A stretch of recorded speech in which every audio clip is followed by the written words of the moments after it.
Welcome to the New York Stereoscopic Association. Today's topic is the book published by the London Stereoscopic Company titled Cosmic Clouds 3D, Where Stars Are Born. The creative director for the publication is Dr. Brian May. The author is David J. EICHER, the editor of Astronomy Magazine. And the 3D images are created by J.P. METSAVAINIO.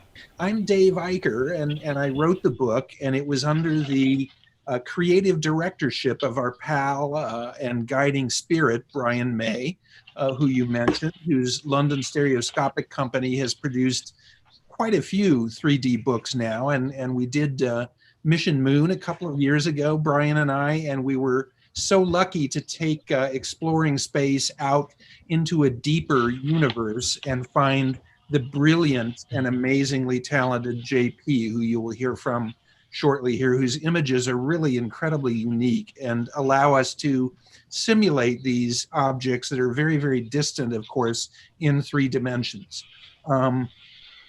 As you guys know, we have a very nice star in our neighborhood, the sun, without which we wouldn't be here.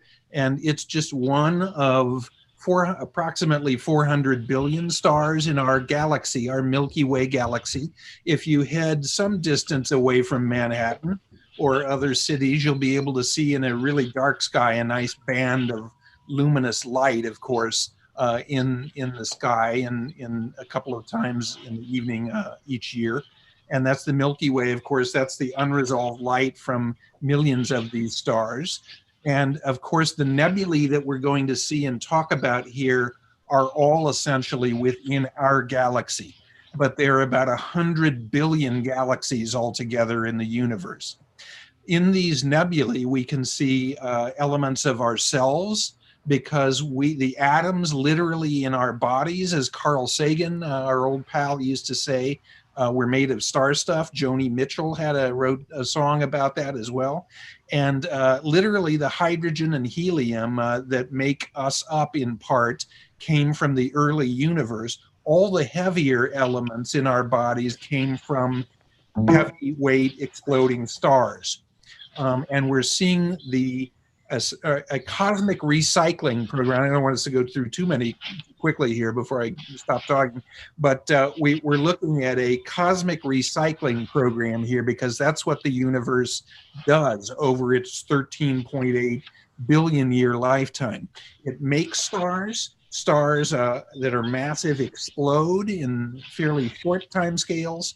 Stars like our sun also puff off their layers and create a so-called planetary nebula. We'll see the end point of star life with those as well. This is an object called the Crescent Nebula right here in Cygnus. And stars also violently explode at the end of their lives that are massive stars. They're also born, of course, as the book title suggests. Stars are born in these cosmic clouds of gas. So stars come from gas that gravity compresses. Stars go through their lives as nuclear furnaces, producing light and heat and making heavier elements. And then they die and push that gas back out into the galaxy, and it gets recycled. So JP's incredible images, I'll let you jump in here, JP, a bit. Show us, here's Earth makes a cameo as well from the book. But JP, I think you can talk a little bit about how you make these incredible images. Yes, thank you, Dave. Well, I'm a photographer, and I take pictures from our night sky, and exposure times are long, tens of hours. My record is over 200 hours for one picture, and can take 2, 3 years, 4 years to finalize. But as long as I have taken those pictures, I have seen them in my head 3-dimensionally. And about 10 years ago, 12 years ago, I realized that they might have enough information to turn those 2D pictures actually 3D in a way that we're using the scientific information for that. And I have done that about maybe 10 years. And it's based on scientific facts and, of course, some artistic freedom, but they are pretty close to as real they can be. They are, of course, they are simulation of reality, and all the pictures you see here are taken originally by me. I'm not using any stuff from other sources because I like to know my my pictures up and down. So I do the 3D conversions to them. And for example, this galaxy picture here, you can see that those stars in the galaxy picture are actually from our galaxy, and there is nothing between the galaxy and those stars. There is tens of millions of light years, nothing. And when you see it in the stereo picture or in this anaglyph, you can realize that those stars are really not belonging in the background picture. They are in front of it. If you don't mind, I can show you one of my pictures instead. It explains more how I do my 3D work. It's just a short video clip. It's not anaglyph. You don't need your anaglyph glasses to see it. Next to Orion Nebula, it's Rosette Nebula. And this is my original 2D picture. And why do I do actual 3D model out of it? It's not just 2 pictures. You can see I can animate it. You can see the structure now. There is like a cavity inside the nebula because the star cluster in here, the radiation pressure is blowing away a gas. So it has a certain known structure. So I just place the pieces in together. And for example, those dark nebulas you see here, that we're seeing there, has to be front of the emission one. Otherwise, we cannot see it. So there's a lot of deduction in play beside the scientific information. And this is bubble nebula. Also, this is Cassiopeia.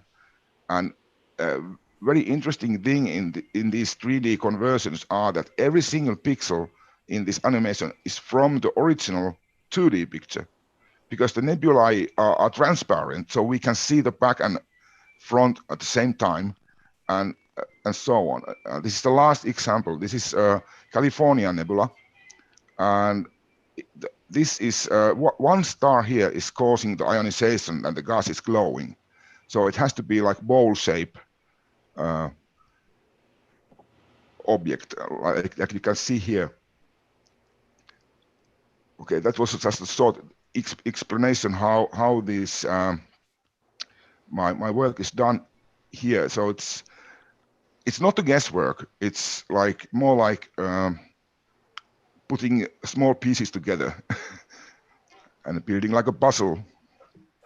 JP, what kind of software are you using to create the dimensionality? Well, I have a background in art background, but I also have done industrial design. So I work as an industrial designer. So I have a 3D software. It's a surface modeling software, but it's quite simple actually. It's what I do. I take a 2D picture, and I using Photoshop to separate different elements like stars and nebula and background, and then because I can then calculate the actual 3D shape, because the nebulae, what you can see, those colorful pictures, they are not lit by the starlight. They are way too big for that. So the star radiation from stars is ionizing the nebula, and nebula itself is glowing light. It's the same principle as in fluorescence tubes. That's why, because the whole volume of gas is emitting light, I can just calculate the thickness from the brightness. It's quite simple. And I use a software made for the CNC machine. Oh wow! Which makes actual